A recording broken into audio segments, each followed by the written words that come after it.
y evitar una crisis en la red hospitalaria.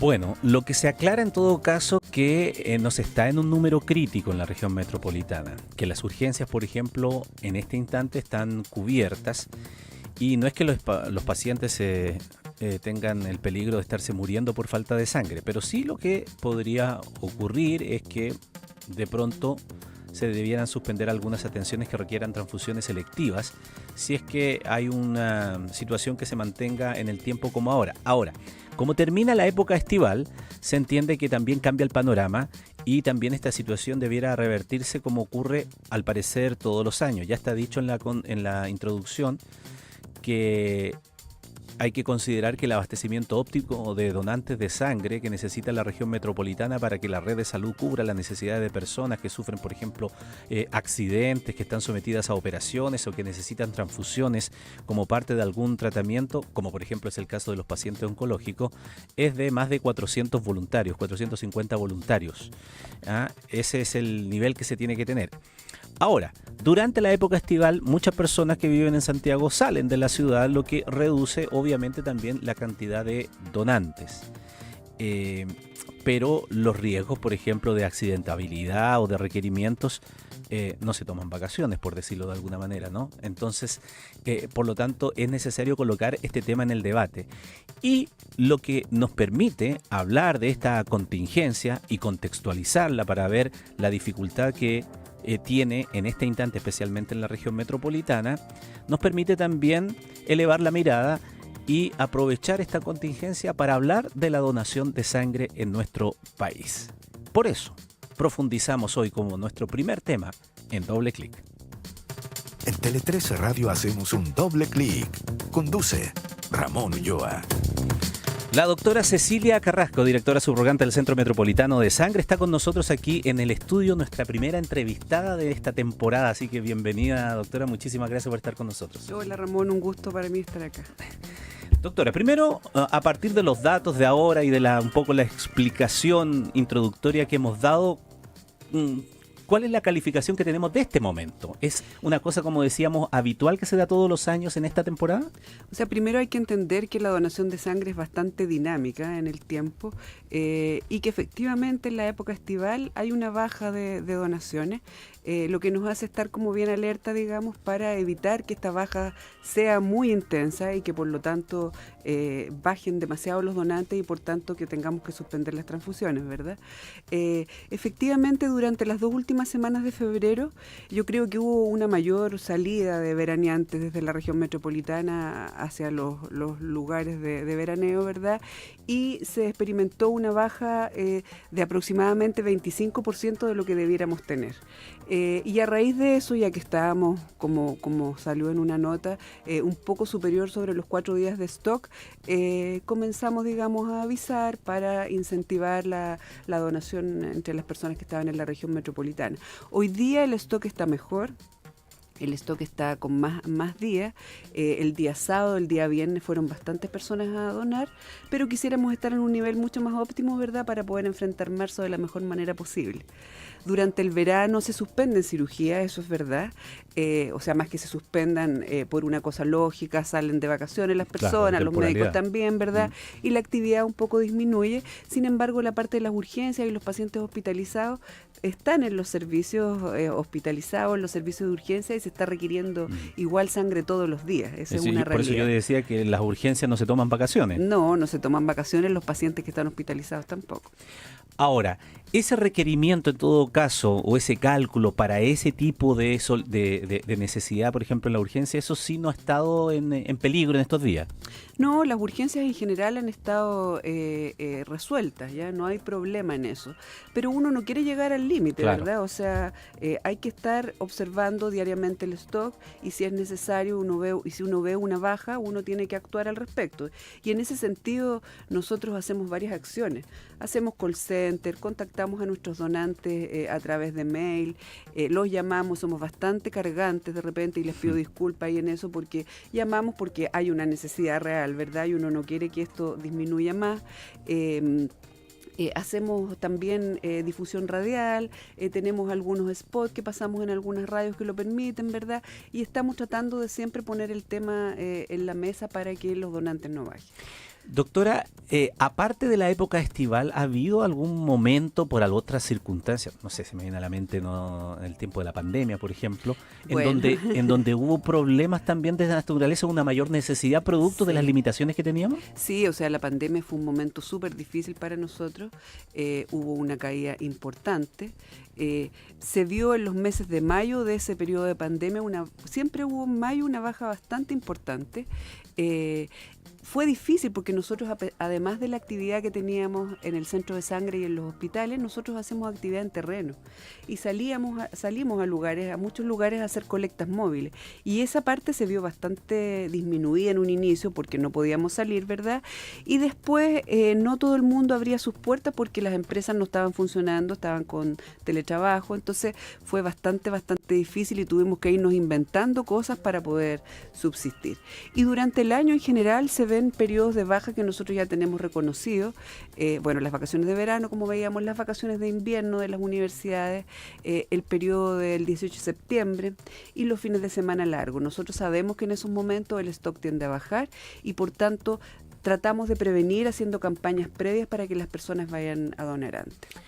Doctora, ¿cómo funciona el sistema? Por ejemplo, la realidad que se está viviendo en estas semanas, por ejemplo, ya explicada en ese contexto, ¿afecta por igual al sector público que al sector privado? ¿Se trabaja en red, por ejemplo, cuando se trata de necesidades de esta naturaleza? Yo puedo hablar básicamente del sector público. ¿Ya? Nosotros somos una institución que depende del Ministerio de Salud, ¿Ya? que entregamos sangre a 24 hospitales de la región metropolitana, que se atienden donantes en varios hospitales públicos, más los que atendemos nosotros en el centro. En total somos 9 centros fijos de atención de donantes y además las colectas móviles que realizamos nosotros, que son 2 diarias. ¿Ya? Esa sangre que se obtiene llega al centro de sangre y nosotros ahí la estudiamos y la procesamos y la dividimos. De cada unidad de sangre total nosotros obtenemos glóbulos rojos, plaquetas y plasma. Y esos componentes sanguíneos cada uno va al paciente que lo va necesitando, ¿verdad? Dependiendo de la patología de cada paciente. Y además estudiamos el grupo de la sangre y también estudiamos algunos agentes infecciosos que son conocidos que se pueden transmitir por la sangre. Aparte de la entrevista que es bastante acuciosa y intrusa, por decirlo de alguna forma, también se hacen exámenes a los donantes de sangre. Y esa sangre que nosotros obtenemos, esos componentes sanguíneos, se van distribuyendo a estos 24 hospitales según las necesidades y la complejidad de cada uno, ¿ya? Así funciona el área pública, ¿ya?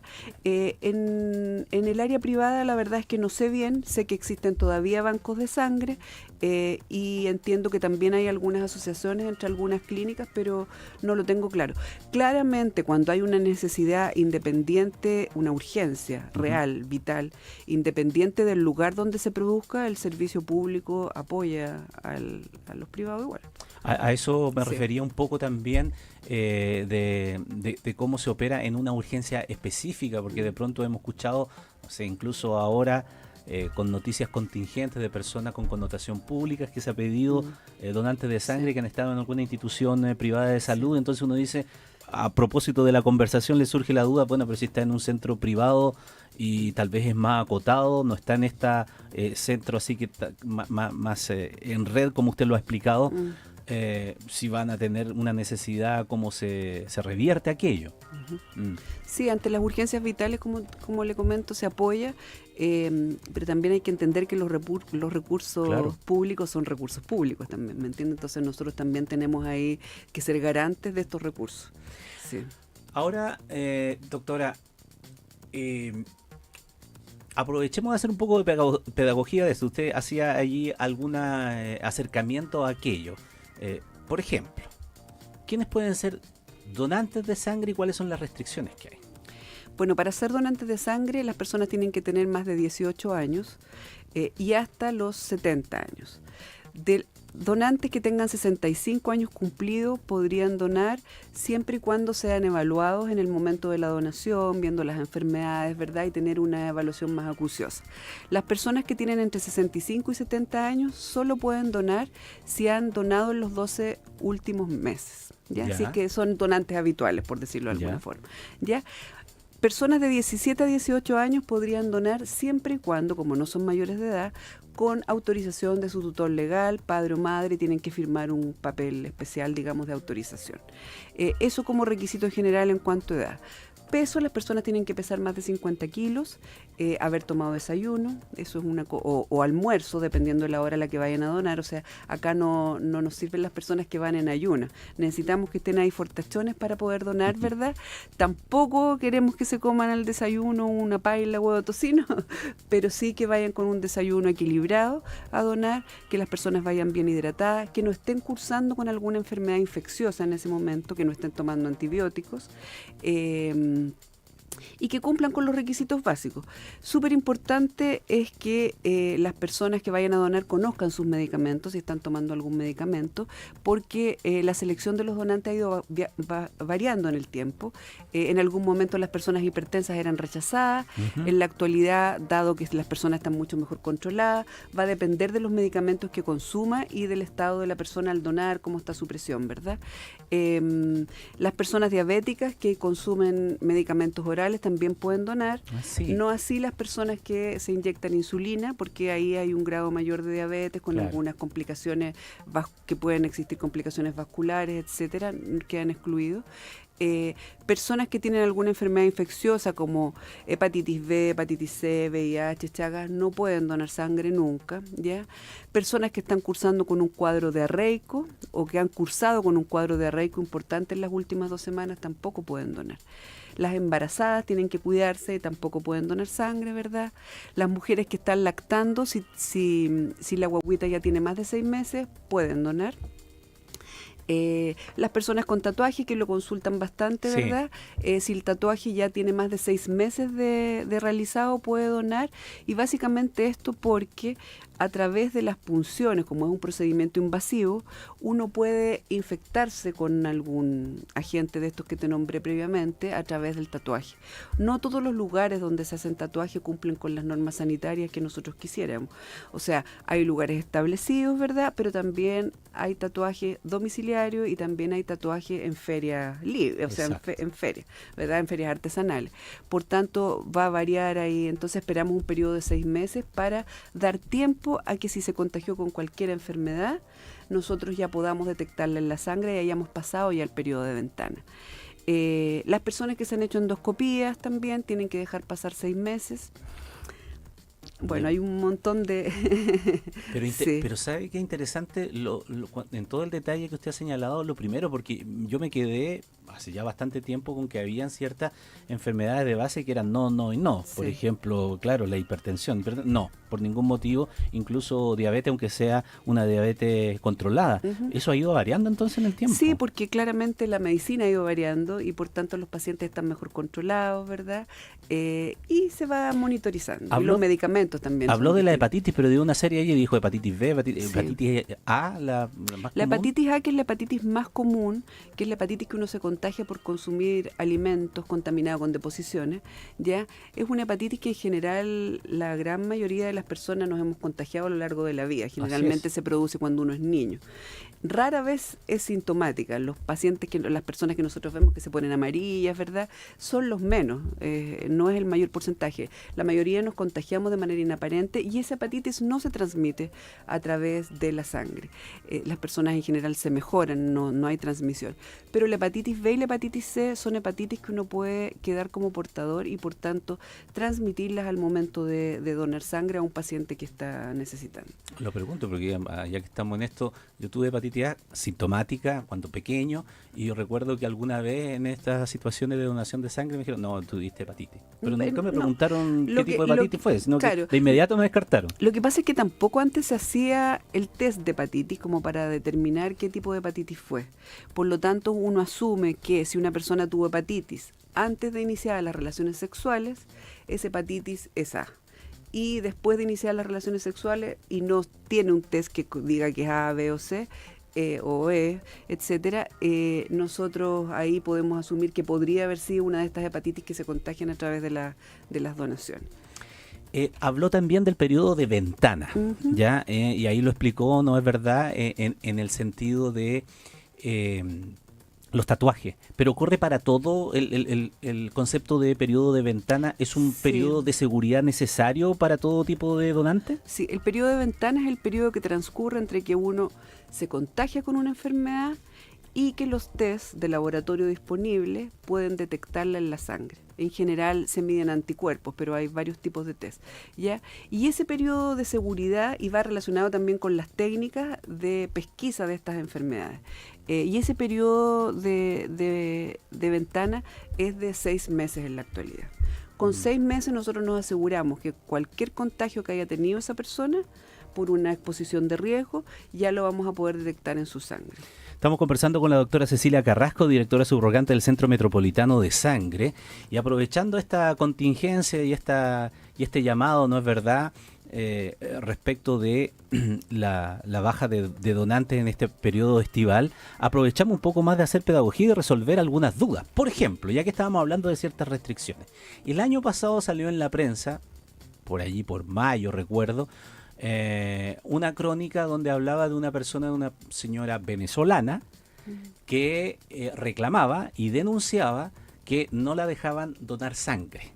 Y bueno, se provocó una pequeña polémica. Ella decía que incluso era una cuestión xenofóbica en nuestro país, etcétera, porque ella quería hacer eso, porque además era para un familiar y no se le permitía. ¿Los extranjeros pueden donar sangre en nuestro país? A ver, mira, primero me gustaría decir que lamento mucho que se dé esta situación, eso en primer lugar, y que se tome de esa forma, ¿ya? En Chile existe una normativa de selección de donantes de sangre que nos dice que cualquier persona que haya vivido 6 meses o más en un país o zona endémica de malaria, ¿ya?, no debiera donar sangre. Si yo soy chilena y vivo 6 meses en un país de zona endémica de malaria, tampoco voy a poder donar sangre. Aplica para todas las personas que han vivido 6 meses o más.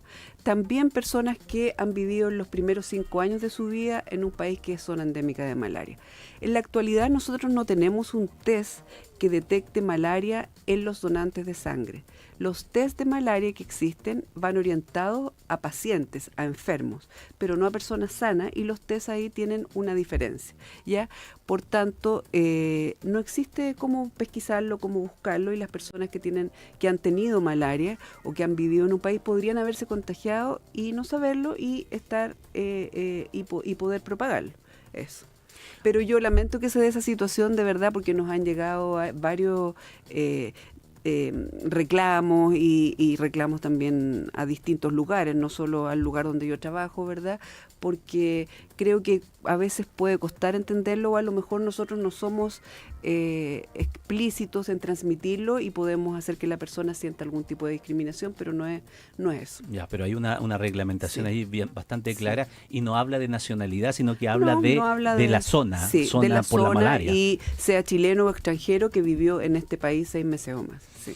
¿Una persona puede haber tenido malaria y nunca haberse dado cuenta? Sí. Sí, no es que necesariamente puede manifieste la enfermedad. Puede ser portador. Lo que pasa es que no siempre la malaria se da intensamente, por decirlo así. Ya, por lo tanto, podría haber pasado como más inadvertido. Sí. Ya. Los chilenos que viajan a zonas, por ejemplo, en donde está presente el famoso bichito el Aedes aegyptis, ¿no es cierto? Que el vector, que no solamente la malaria, sino que también el Zika, el ¿cómo se llama la otra? Chikungunya. Siempre me es he enredado el nombre. Bueno, pero todo este tipo de enfermedades que son a través de un vector, ¿no? Que afortunadamente no está presente en nuestro país. Y cuando ha estado presente, alarman nuevamente para tratar de erradicarlo, salvo en Isla de Pascua, donde sí está. La persona, entonces, vuelvo a la pregunta original, la persona que, por ejemplo, en este tiempo se fue de vacaciones a un lugar en donde sí está presente este vector, ¿tendría que tomar algún tipo de restricción especial si quisiera ser donante de sangre, o en el cuestionario Sí. ya viene incluida la Sí. pregunta. Cuando nosotros hacemos la entrevista, preguntamos sobre los viajes en los últimos 12 meses. Ya. Y ahí, dependiendo del lugar al que viajó, tenemos un listado de países que dice este país tiene dengue o tiene malaria, etcétera. Y dependiendo de la gente que esté presente en ese país, es el periodo de exclusión. El periodo más largo de exclusión es el de malaria, que son 12 meses, ¿verdad? Para viajeros, aclaro. Y Zika, por ejemplo, 1 mes o 28 días, y ahí va variando según la enfermedad. Perfecto. Y una última consulta, aprovechando todo este tiempo para también hacer un poco de pedagogía, ¿no es cierto, doctora Carrasco? Escasez respecto de un grupo sanguíneo. Se habla mucho siempre del RH negativo. ¿Qué dicen las cifras para tenerla en contexto? ¿Es realmente escaso aquello? A ver, primero contar que la población que nosotros atendemos en general en Santiago, el ORH positivo es el grupo sanguíneo más frecuente, que es sobre el 50%, 53, 56% en la población de donantes que nosotros atendemos y por lo tanto también en los pacientes hospitalizados. Por lo tanto existe un alto requerimiento de ORH positivo. ¿Ya? Pero el ORH negativo o los grupos RH negativo, grupo B, AB, etcétera, son poco frecuentes en general, ¿ya? Poco frecuentes en la población, en todos lados del país. Y por tanto, cuando un paciente tiene altos requerimientos, un paciente, por ejemplo, ORH negativo, tiene tiene necesidades transfusionales, solo puede recibir de ese mismo grupo sanguíneo y por tanto, como la población es poca, hay mayor necesidad en momentos puntuales. Ya, perfecto. Y esta sí que es la última. Entonces, ahora, a propósito de esto, a lo mejor muchas personas que nos escuchan dicen, bueno, yo podría ser dador de sangre. Uno puede ser un dador de sangre habitual, inscribirse, que cada cierto tiempo, de acuerdo a estos requerimientos, pueda ser contactado, porque usted me decía, en este momento cuando hay un poco de escasez, comenzamos a llamar. Entonces, alguien podría decir, ¿qué me van a llamar a mí a mi casa? ¿Cómo van a saber mi teléfono? Estamos hablando de personas que conocidas, que han donado previamente. Ah, sí. Perfecto. Hay una red. Cuando las personas donan sangre, nosotros, después de haber obtenido su sangre, después de que terminaron su donación, nosotros les hacemos la consulta si les gustaría cuando son personas donantes de reposición que van a donar por un paciente, nosotros les preguntamos si les gustaría que los contactáramos posteriormente para invitarlos a donar como donantes altruistas. Y si esa persona nos dice que sí, nosotros los llamamos por teléfono, ¿verdad? Al igual que a los donantes altruistas. Son donantes que ya conocemos, por lo tanto también sabemos su grupo sanguíneo y por lo tanto en periodos de escasez o en periodos de baja nosotros vemos quiénes son de este grupo que está a la baja y vamos contactando a esas personas. Sí. Muy bien, le queremos agradecer a la doctora Cecilia Carrasco, directora del centro, directora subrogante del Centro Metropolitano de Sangre, su presencia con nosotros para conversar este tema y a partir de eso también aprender un poco más y con esta conversación también generar debate, diálogo y, ¿por qué no? Si después de haber escuchado esta entrevista más de alguien le surge la necesidad y la posibilidad de transformarse en un dador habitual de sangre, habrá sido un éxito. Yo creo que estos minutos. Que vaya alguien a donar y que saque, digamos, hora para poder ir a donar, para nosotros es máximo, digamos. Necesitamos donantes todo el año, no solo en estas fechas, ¿verdad? Idealmente que las personas puedan ser donantes altruistas repetidos y que el número de meses que le corresponda, en el caso de los hombres cada 3 y en el caso de mujeres cada 4 meses, se acerquen a donar. Les pido disculpas a los que llamamos mucho, pero la verdad es por necesidad, es porque hay pacientes detrás. Y en el fondo uno no trabaja por tener solo al donante, si en el fondo lo que hay es un paciente que está sufriendo, un paciente que está necesitando una transfusión y una familia que está esperando que su paciente vuelva a la casa, que su hijo vuelva a la casa. Cuando uno en general necesita 1 o 2 donantes, uno resuelve, pero si un pariente tiene una enfermedad grave, una leucemia por ejemplo, y necesita todas las semanas transfundirse, necesita 50 donantes al mes, es algo que uno no puede en el fondo cubrir y por eso están los donantes altruistas, para suplir esas necesidades, ¿verdad? Así que yo hago una invitación a todas las personas que se acerquen, que donen, que ingresen a nuestra página web, donasangre.minsal.cl, que agenden su hora y somos muy simpáticos, los vamos a atender con mucho cariño, así que los esperamos a donar en cualquiera de los sitios de donación de la región metropolitana. Muy clara, muy didáctica y muy simpática la doctora Carrasco, que nos ha acompañado hoy día aquí en nuestra primera entrevista de la temporada. Gracias, doctora, que esté muy bien. Gracias, cuando quieras. Un repaso profundo a las noticias que nos importan.